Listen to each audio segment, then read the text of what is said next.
Hello everyone, আসসালামু আলাইকুম। আজকে আমি আপনাদের সঙ্গে শেয়ার করব কুমড়ো শাক দিয়ে ডাল রেসিপি।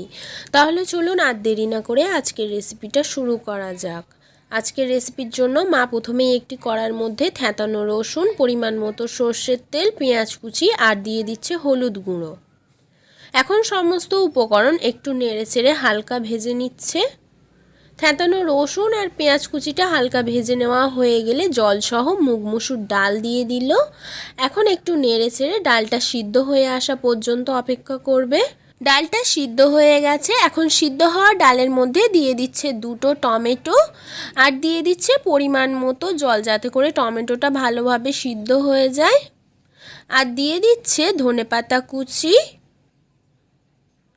আর গোটা লঙ্কা মাঝখান থেকে ভেঙে দিয়ে দিচ্ছে, আর দিয়ে দিচ্ছে জিরে মরিচের গুঁড়ো। এখন সমস্ত উপকরণ একটু নেড়ে চেড়ে দিচ্ছে। সমস্ত উপকরণ ভালোভাবে নেড়ে চেড়ে নেওয়া হয়ে গেলে অ্যাড করে দিচ্ছে আগে থেকে কেটে ধুয়ে পরিষ্কার করে রাখা কুমড়ো শাক। কুমড়ো শাকটা ভালোভাবে নেড়ে চেড়ে ডালের সঙ্গে মিক্স করে নিচ্ছে।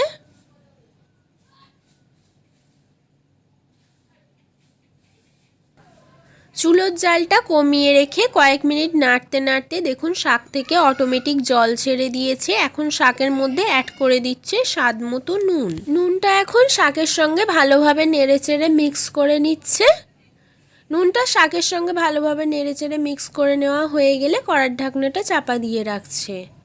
কিছুক্ষণ পর কড়ার ঢাকনাটা খুলে আবারও ভালোভাবে নেড়ে চেড়ে দিচ্ছে। এই সময় শাক আর শাকের ডাঁটা ভালোভাবে সিদ্ধ হয়ে গেছে।